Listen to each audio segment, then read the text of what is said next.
Alright, so overall report on the Jeep.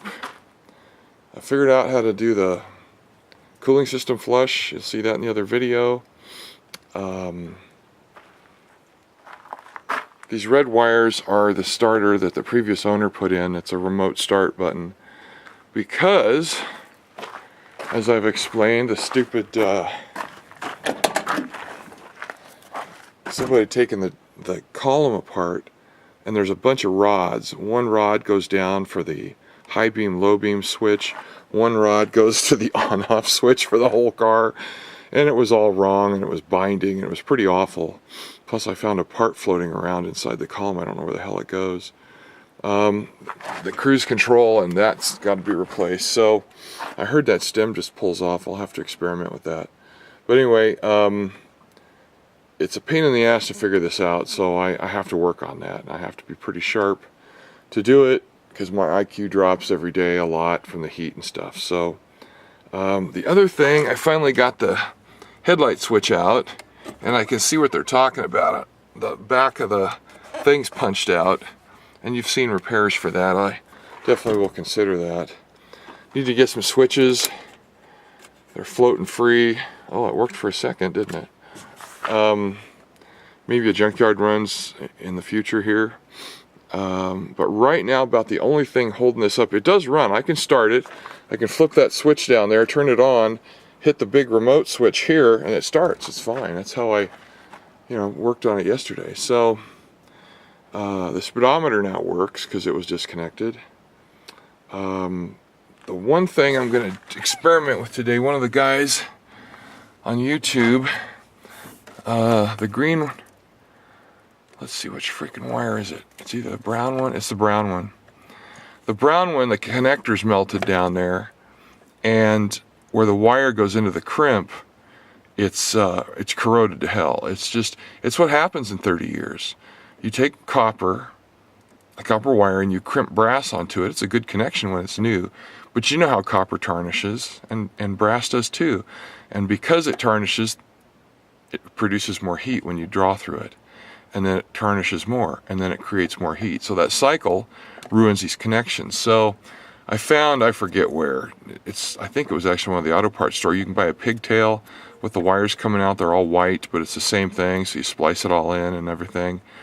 But one of the guys took the connector out, the conductor out of this block, and actually did a thing where you dip it in a solution of salt and vinegar.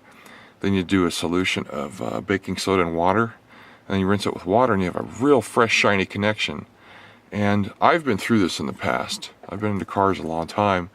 You solder them. Soldering never changes. It'll be that way 100 years from now. And I did that on my other car, and a yearly problem has not haunted me for 5 years now. So it keeps the heat down. It works great. So I'm going to try and shoot that video in here when I do it. I'll pull, I think it's the brown wire. Shit, now I don't remember. I think it is the brown one. But anyway, one of the reasons the door locks and the power windows get real sluggish on these old vehicles is because whenever those connections corrode, it creates resistance, and you just can't get the current through it. It's just real simple. And there's a lot of these by the time it gets to the door locks and the windows. There's a bunch of them. And I know one guy said it goes like from here to the passenger door and back again. And, there's like 3 splices in that length. That kind of stuff has to be addressed. So if this corrosion thing with vinegar and salt works, I'm going to go after those points too and solder them. I think that's the best way to do it. There's other ways to do it, absolutely. But I like stuff stock, and we all know it worked well when it was new. So let's see what happens. Now, this is going to drop the voltage to the entire vehicle. And I complained in an earlier video that the voltmeter wasn't reading very high. Maybe that's normal for Jeeps, I don't know. It reads well under 14 here, but it reads 14.1 at the battery. Yeah, so I know there's going to be some drop even with new wiring, but that drop's ridiculous. That's like a 1.5 volt drop, or 2 volt drop. That's not okay. So I think what'll happen is these repairs, my guess is it'll raise the voltage here on the meter, which will raise it to all the door locks and windows. Now they need to be obviously lubricated because this sucker is stiff. Ugh. The windows work, but they're really slow. So anyway, we're getting there. The other thing this vehicle needs is struts for the rear hatch, which it'll get. 20 to 25 bucks for a pair of them is okay with me. It's less hard on my back. Anyway, so the dash isn't going to go back in. The plastic won't until all this gets fixed. Mostly right now, it's all about the steering column. That thing, somebody jacked with it big time. That's why there's a jerry-rig start button and all this stuff. So pulling the coil wire out to kill the engine every time you have to shut it off is a fast way to ruin a new coil.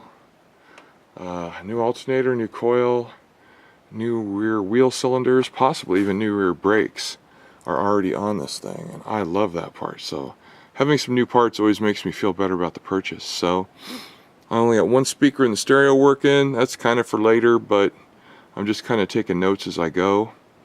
One of the speakers in the rear hatch was jacked up. So anyway, that's the report for right now. We got to get this thing washed because the other day when we were bringing it home, it just puked rust everywhere. It even puked it all over my girlfriend's car. So yeah, this is just awful. It's faded bad enough. The body's dead straight, which I'm happy about. Well, anyway, that's it for now. That's my update. See you, bye.